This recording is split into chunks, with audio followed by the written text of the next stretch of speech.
Dig, dig, dig, dig, dig.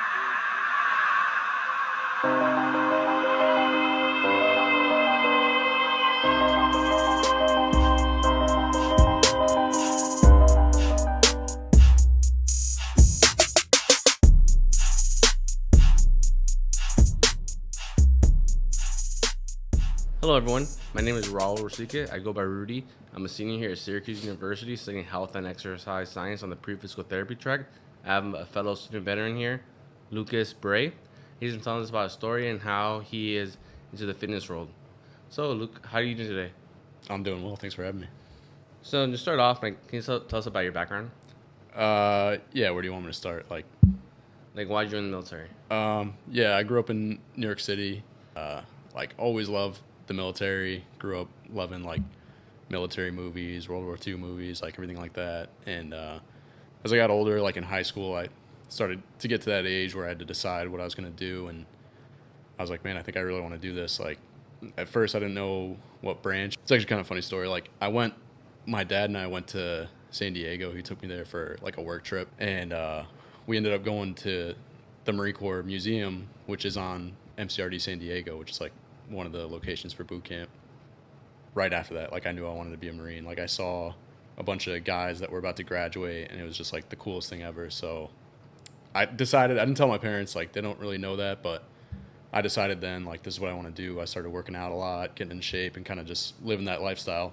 And going into my senior year, that's when I enlisted. So I was 17 years old. My parents had to sign a waiver for me because I wasn't even 18 yet, which they did not want to do. They didn't want me to join the military whatsoever. That's not what they wanted for me. But I think they knew eventually, I was going to do it either way. So they decided to, support me. So graduated high school, and a month later, I was in boot camp. Went to Paris Island, graduated, and then went to SOI on Camp Pendleton, and then I went to combat engineer school. So that was my job in the military, which was cool. It was a really cool job. It's just combat engineer. I got lucky because in the Marine Corps, it's not the Army where there's a difference between a combat engineer and a regular engineer. They teach you how to do everything within that job, and then it depends what unit you go to, what you'll actually be doing.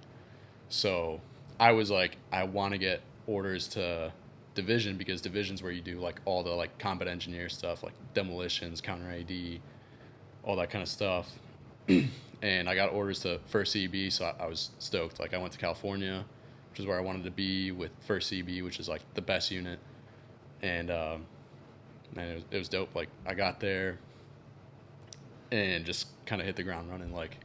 It's one thing, I was all excited, but when you get there, it's kind of, reality sets in. It's tough. Yeah. And did you deploy?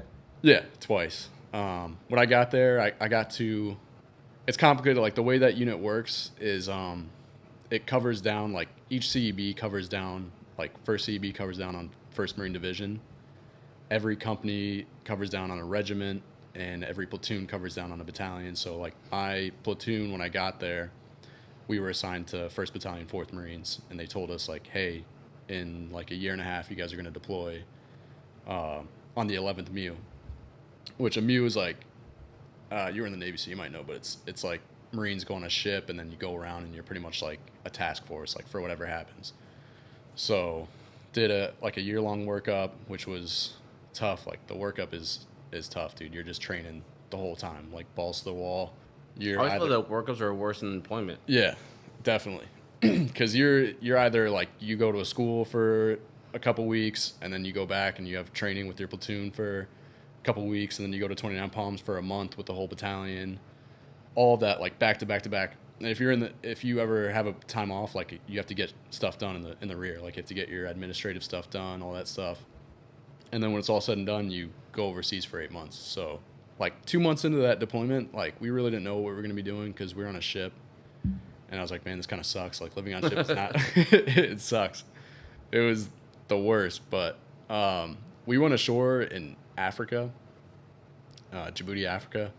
And we were there training, just doing demolition, shooting, all this stuff. And then they're hey, I was with Alpha Company. They're hey, Alpha Company's staying ashore. You guys are going to stay here. And we stayed at Camp Lemonnier, which was nice, bro. It was we actually had tents and all this stuff, which like in the Marine Corps is like luxury. Like, you're like hell yeah, because you're used to sleeping like a hole most of the time.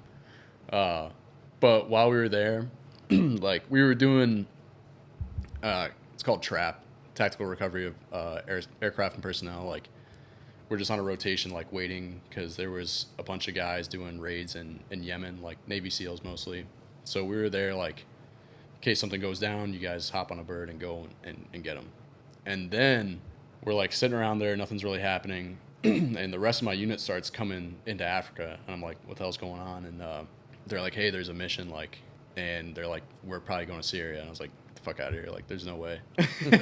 Because that's like the kind of shit you hear all the time in the Marine Corps. Like, oh, we're going to go do this, whatever. But it started getting real when everybody's coming ashore and everybody's saying the same thing. My boys texting me from the ship like, hey, let me know if you need any gear, because I left some gear on the ship. He's like, whatever you need, I'll put it in my pack, like sleeping bag, whatever. And then like the battalion commander calls us in, like super secret meeting. We're like in this compound and tells us like what's going down. Like we're going to go to Syria. It's like the first group of Marines ever to go there. Like we're going to basically clear a route, like go push like towards the flot, which is like the forward line of troops, establish like a firing base, and then the artillery guys were going to set up and start basically just like providing support for the assault in Raqqa. Wow. So it got real really quick. I was like, damn. You like, that's the moment that you're waiting for if you're a Marine, but most of the time, like those days it didn't really come, but that was it, you know. So went over there, did that. I ended up deploying. I don't know how in depth you want me to go, but No, it's fine. But like I was wondering, was deployment what you expected? no, I mean, because like I said, like in those days, like I came in 2014, so my unit had just got back from Afghanistan, and that was like the last big deployment there. Like everyone was like, that's it, we're not gonna be able to do anything, because that was kind of the withdrawal was like that year.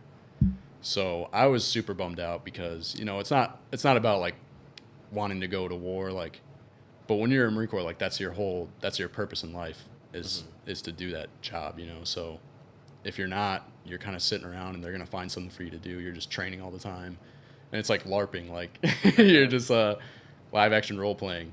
So when we found out like we're gonna do the job for real, like that was big for us, you know. It just gets, it's totally like I can't even describe the feeling. It's just like surreal, like when you don't think you're gonna be in that position and then you are. So you went through all that twice. What made you get out and attend Syracuse?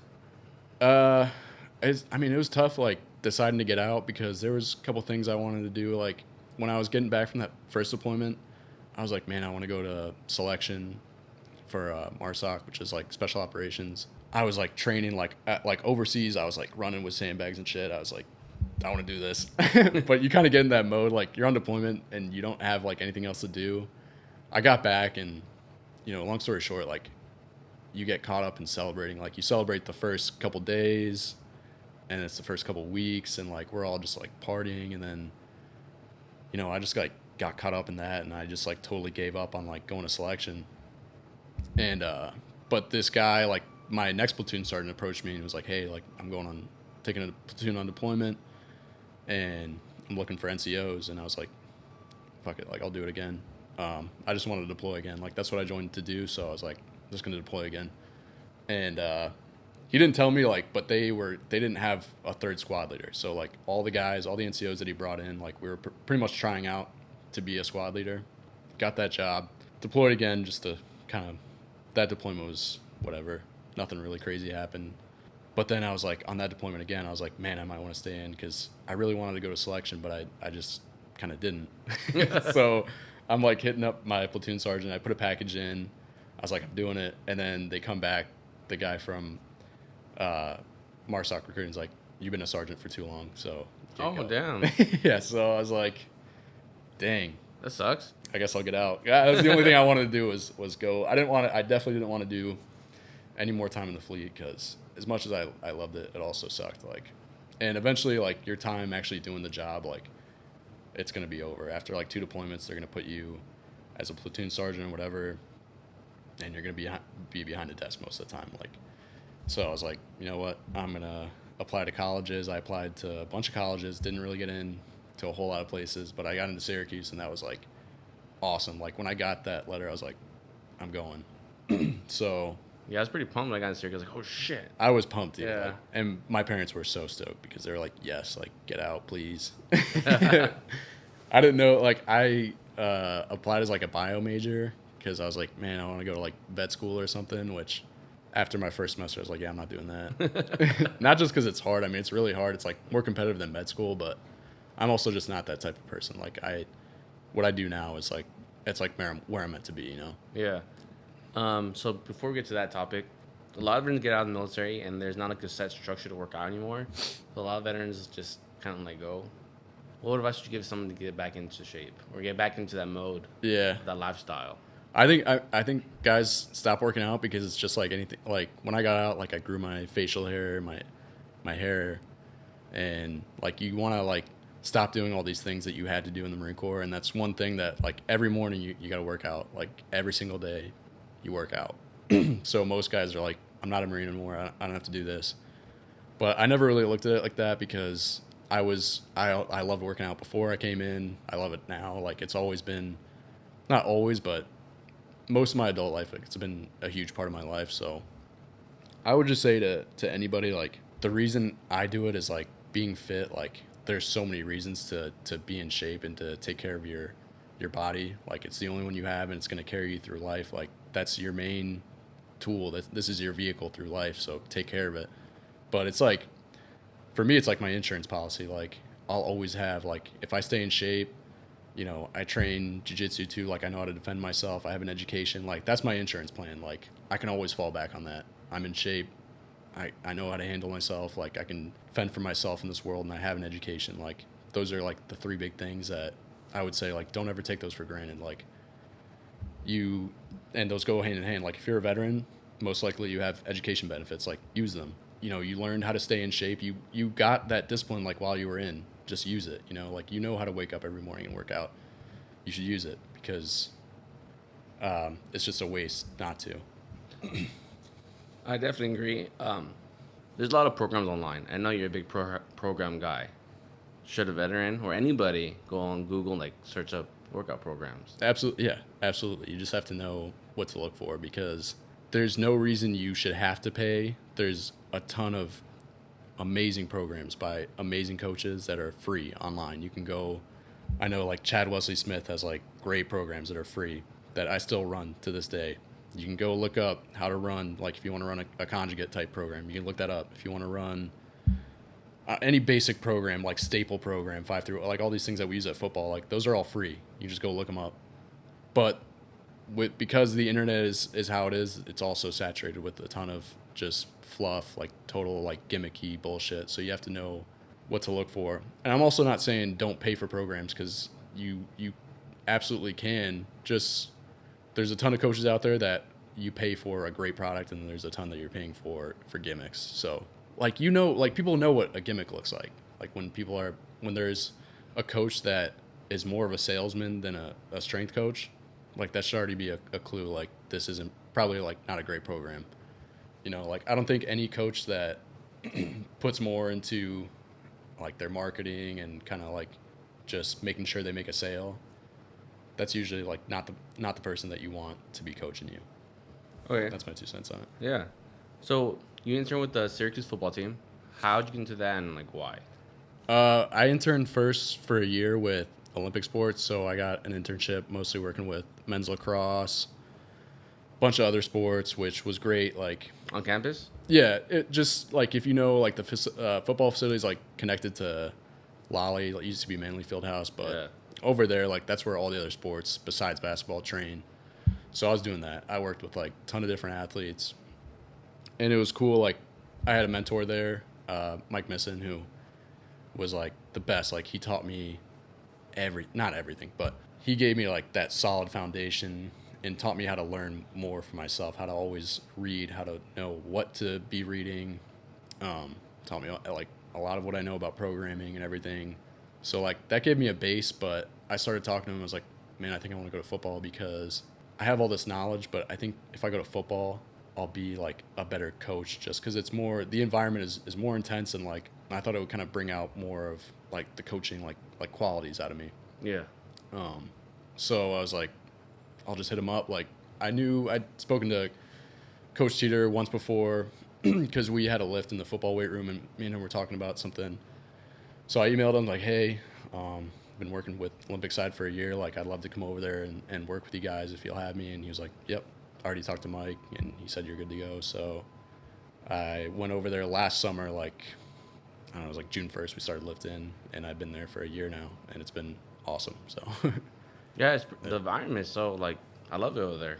yeah, It's really relaxed. It's like, it can be. Yeah. Like it's just, football's just different. yeah. Like, it's relaxed when it's supposed to be relaxed, but, Yeah. like, yeah, yeah, just the whole atmosphere is pretty, like, it found almost brings it back to, like, the military. It was like, you talk shit, it doesn't matter. No feelings are going to get hurt. Yeah. You don't have to be, like, very proper every single time. Like, how you doing Absolutely, yeah. today, sir? Like, yeah, he's like, hey, dude, what's up? Whatever. Like, it's a lot more relaxed. yeah, So, since I've been interning with the football team, and just in general, I was just thinking, if you take away the money, just completely take away the money, I found there's so many similarities between service members and athletes. yeah, So just take the NFL for a moment. They go in pretty young, right?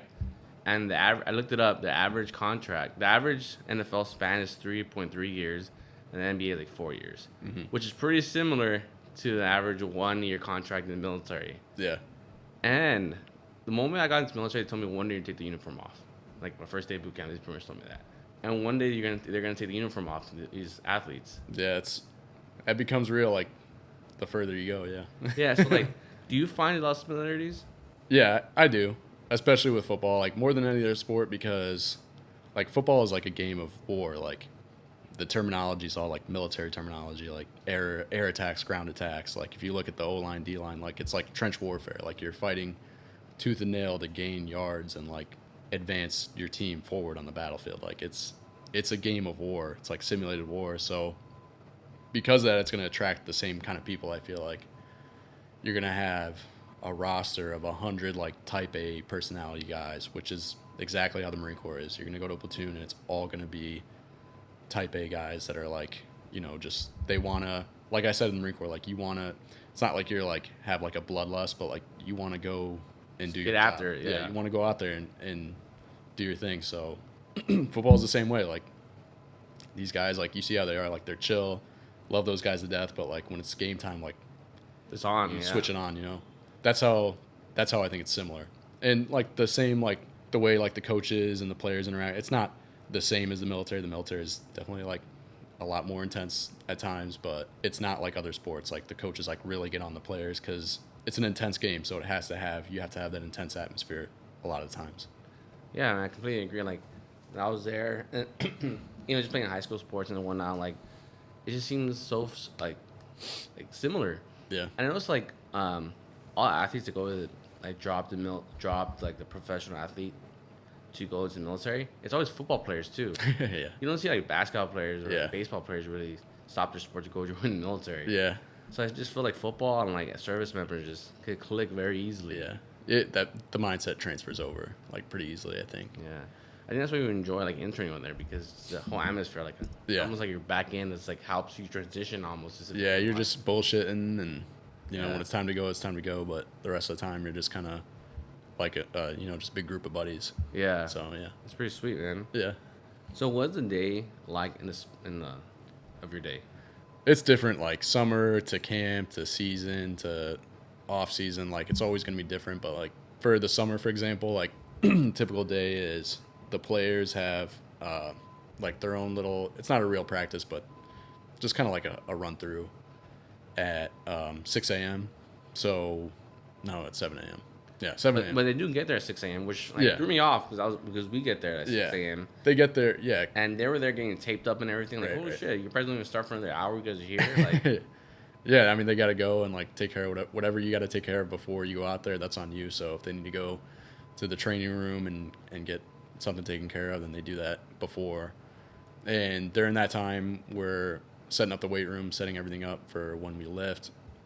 Go out there, do the run. So at the beginning of the summer, it's going to be more just like very basic straight line running, just get their lungs up under them and get them ready to work. You know, we don't want to do anything like super intense, super fast decelerations or change of speed because we don't want to blow somebody's knee out on day one. But we progress it. Like everything's just a progression. In the coming weeks, they're going to start doing like agility, more change of direction, all kinds of different stuff. And the lift is, you know, lifting is like, that's the thing about football, like that's different again from any other sport, is like there is a time where it's time to just lift weights, like, and just get strong. It's a physical game, so we need to get a lot of the guys as strong as we can, get them as resilient as we can, so like pack on mass because they're going to lose that during the season. And everybody, like, you'll see if you stay during the season, like it's like war. You're taking casualties left and right. Like there's just dudes that are just going to go down. So you're left with what you're left with. So there is like everybody. That's why I think it's like sometimes people are like, man, I don't know why like everybody does the same program. It's like because this dude's going to go down. He's gonna blow his shit out. And then number 2 is going to be out there on the line, like next man up. Yeah, next man up. So everybody's got to be big, everybody's got to be strong, and you know, for the skills guys, they have to be fast, they have to be twitchy. Like we have a time where we really just focus on developing them as athletes. You know. Do you ever seem like you think like, wow, you're like interning as strength and conditioning coach at D1 school? Like, is there ever like cross your mind like, wow, I'm here at Syracuse University D1 school? Yeah, definitely. That's I mean. I owe that to the GI Bill because, you know, like, I don't know if I'd be able to go here without that benefit. So the fact that I've been able to go here, not just get an education, but also, like, gain experience like that all for free is amazing, you know. And that's, you know, a benefit that you earned if you served. Like, use it. Because it's amazing, dude, to be able to just get a degree, like, at a school like this and intern here, just... hey, I just want to intern here. Like it's amazing. It is pretty crazy, huh? Yeah. Like I just go from just chilling to next day, like interning with athletic trainers there and just showing me like all the rehab, all these players. And I know. Like I remember when you were talking to me about it, like it seems like it's going to be like a whole big thing, but I was like, dude, just email them. Yeah, because that's really how easy it is. It's just, you just have to reach out and be like, hey, I want to intern. Like an internship is like where you learn, so they're not expecting you to come in with like really anything except the will to learn and just be a good dude and be there to work. That's it, you know? Yeah. Do you ever see yourself, you still have about a year left here to graduate your master's? Yeah, I got a year left. Assuming you don't get a job here, that's a big if. You definitely seem qualified and they train you to do exactly how they want you. Where do you see yourself going? Kind of aspirations to like start my own business too, which I think it's cool because I can do it either way. Like if I get a job here, which I'm not, you know, it would be great. That's my dream job is to work here. But, you know, I'm not banking on it because nothing's guaranteed. And I really think that I could do a good job on my own, like make my own business and training, like the tactical population, because at the end of the day, that's what I really know firsthand. And can you explain what that means? Like military, police, firefighters, that's all like grouped together as like tactical.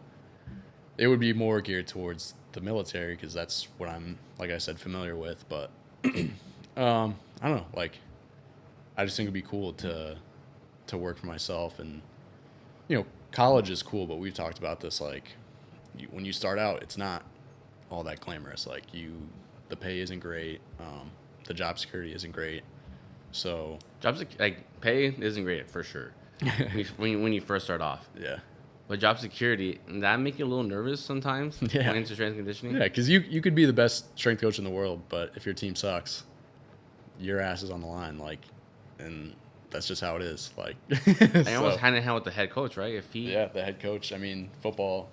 Most other sports aren't like this, but football is definitely like that. Like, you know how it is here. Like the head coach and the strength coach, like they're pretty much a package deal. So if he left, most likely the staff's going to go with him. Yeah, which is crazy. That's crazy. It's totally crazy. This is like, you know, like how many coaches? Like 50 coaches there? Yeah, a shit ton. Yeah, and they all got their own. Rely on one person. Yeah. Do you ever think about being a strength and conditioning coach for the NFL? Yeah, obviously, it's just it takes a lot to get there. Like, that's the highest level, man. And I mean, you definitely like are only gonna get considered for that kind of job if you've been like not just a coach at a school like this, but like you've been a director here, like, you know, someone that is highly, highly qualified because, you know, a program like New York Giants or something like that, like they're not going to trust some guy that isn't proven like with a ton of responsibility, because that's what it is a shit ton of responsibility to train NFL athletes. Do any of these players ever come to like, hey, I really want to work out this specific muscle? Yeah. I want to get strong as fuck arms. Yeah. Me personally, I can't, because of my position, like I can't be like, yeah, don't tell anybody, but do the secret little arm workout. Like that's just not my place yet, and I don't want to cross that line because I don't want to get fired. But I have had that, like people come up to me and ask me that, and I'm like, listen, like I would love to, but you got to talk to Coach Teeter or one of these guys, like, because that's their job. Like I'm not in that position yet. But yeah, definitely, like that's, as a full-time guy, if a guy comes up to you and is like, I want this to do this specific thing, like you should be able to be like, yeah, absolutely, like here's how it's done. If a veteran's coming out of the military and they want to, or anybody coming out of high school, want to be strength and conditioning coach, and you're like in the process now, how would they do that? What should they major in? So they're just like fresh out of the military Or high school, yeah. Yeah, I mean, so go to college, get a bachelor's degree in a related field. It doesn't have to be exercise science, like kinesiology. There's no like strength and conditioning degree. No, I mean there's schools like, I know Ithaca College has a exercise science track with strength and conditioning focus, which is awesome. Like we don't have that here. 90% of the guys that, or people that are going here for exercise science are doing PT. Yeah. So it's not a big focus. You have to, if you want to be a strength coach, like, and your school doesn't have like a focus track, that's fine. But it's on you, like find an internship, even if it's not at your school, like you can find internships anywhere and get as much experience. Like if that's what you know you want to do, get as much experience as you can, read as much as you can, like always just be reading and learning, because It seems pretty easy to fall out of date with like current research, right? not really, because none of the stuff, like none of the research, like there's no like really new groundbreaking stuff coming out. There's not like But there's just so much of work it. out. Like you see like Nick Chubb with the rubber bar and stuff like that. Like, Yeah. that's not that common. Like that's like mostly gimmicky. Like it can have its place, but when you see somebody that's like squatting with this bamboo bar with 50 kettlebells hanging from it is going to get you super strong, like it's just not. Yeah. Because in order to produce the most amount of force, your body has to be stable. Like your body will not let you produce a ton of force if you're wobbling around like crazy. Like that's been heavily researched and it's been around. Like I said, if you read, then you know that. But if you don't, then you're like, oh, hell, that makes sense. Like, yeah, it'll teach me to produce force when I'm like wobbling around. That's just not true. That has its place in rehab, but it's very limited compared to like what people think that's actually going to do for you, you know? Okay. Wow. It's interesting. Yeah. Do you have any last minute advice for anybody that wants to get out of the military, just hit the ground running? I want to intern in I'm a football field for like 3 years or 4 years the whole time I'm there. Yeah. Just take full advantage of everything you got, because you have a lot. You have, like, dude, I've used my whole GI Bill, and now I'm going to use Voc Rehab. So that's just another benefit that is great. Like, I get not just a bachelor's degree, but I'm going to have a master's degree now for free. And like I said, if you go to a school, then you're there. So use all the resources, like that room you just showed me. Like, I never knew that existed, but there's so many things here that are just like free for you like if you're a student. Use all that stuff. I will say too, so before I spoke to you about wanting to intern there, I reached out to some random guy I found on the website at the football field, football training facility, and he never emailed me back. And I was like, oh, well. And then you like help me out, or like, hey, email this person specifically. Yeah. So I would say if you don't get like the result you want right away, just email another person. Dude, yeah. It's not about like being annoying. It's just persistence. Like, some people are not going to email you back, so it's like, okay, cool. You just go down the list, because I can't even tell you how many people I've told, like, they're like, oh, who should I email for this? I'm like, there's a directory that you can Google the directory. It's right there. There's 100 names on there. and one of them's going to get back to you and be like, hey, this is what you need to do. Like, it's just that easy. So Yeah, I think it's just hard for veterans to do that. yeah. Like, hard. I tried. Yeah. Like, told me no, I don't want to push it a little bit. Yeah. I don't know. Like, it's a mix because, like, you are, like, sometimes in the military, like, you have to be, like, very persistent until you accomplish the mission. But at the same time, you also have your hand held, like, with a lot of stuff. Like, when it comes to certain opportunities in the military, like, a lot of times, like, you're not the one that's like, I want to go do this. It's like, you're going to do this. And you're like, all right, cool. So Yeah. it's like an internship. Like, you kind of, like, in the Marine Corps, like, when I went to, like, any advanced course, they're like, you're going to this course. And I was like, all right, hell yeah. I didn't go and, like, email somebody, like, hey, I want to go to raid leaders course. Like, they're just like, hey, you're going. Do you have any favorite quotes? Yeah, I guess, like, a good, like, strength and conditioning one is Louis Simmons. Like, I feel like this ties in well with, like, what we've been talking about, but somebody was talking shit, like, oh, none of the stuff he does is, like, new. And he's like, yeah, like, I didn't invent toilet paper either, but I'm smart enough to use it. And that's, like, how I look at this field. Like, I'm not inventing anything. I'm not coming up with anything groundbreaking. I'm just taking the time to read. Like, that's why he was one of my first influences, because nothing he was doing was, like, new stuff, but no one else took the time to read like old Soviet research about lifting weights. Like, but he did, so he knew this stuff. He didn't invent anything. He just took the time to read, and I think that's important. Wow. So there's like, this might sound pretty ignorant on my end. There's like these top dogs in the strength and conditioning field. Like wow, this guy is like the man when it comes to strength and conditioning. Yeah. Because I don't really hear that for PT. Yeah. So like, I was just wondering. Yeah, there definitely are. I don't know, like, there's names out there, like the guy that works with the Yankees, Cressy, like, he's been, like, a big name in the field for a while. Like, there's a ton, but like I said before, like, some of them are big names because they're great and their work speaks for themselves, and some of them are big names because they worked on making their name by marketing themselves. And I'm not going to name names, but like, people that are in this field know, like, certain guys that are, like, just gimmicky, like, and they've spent a lot of time, like, being like, I know everything. It's like a dogmatic thing. Like, you need to come to me because I know this stuff and you don't, and don't listen to what anybody else is saying. Like, everything that I say is the right thing, and just don't even bother with anything else. Uh-huh. You know? But the guys that are really, like, the great strength coaches are guys that are just really great at teaching you and coaching the things that work and that have worked for forever, you know? So. Oh, that's fantastic. I just want to say thank you so much for coming and really taking a deep dive into this field of strength and conditioning. And, Yeah. you know, you really help, I think, veterans to slowly get back into it. Like you said, like, it's already, like, discipline in us. Mm-hmm. We just have to keep doing it. Yeah, you just gotta use it. And it is like the beard thing. Like, you know, like, fuck, I'm going to grow my beard out. Yeah. And now I'm like, you know, every week I'm probably shave at least once. Like, Yeah, I rocked the beard for like 3 months, and then I was like, man, I don't look good. I just did this because I could, but it doesn't look good, so I started shaving again. yeah, I feel there's just like a big transition phase. Like, Yeah. I could do this now, but then, like, do I really want to do this? Yeah, 100%, dude. Yeah, that's cool. Well, again, thank you so much Yeah. for coming. Thanks so much for having me on, dude. It's fun.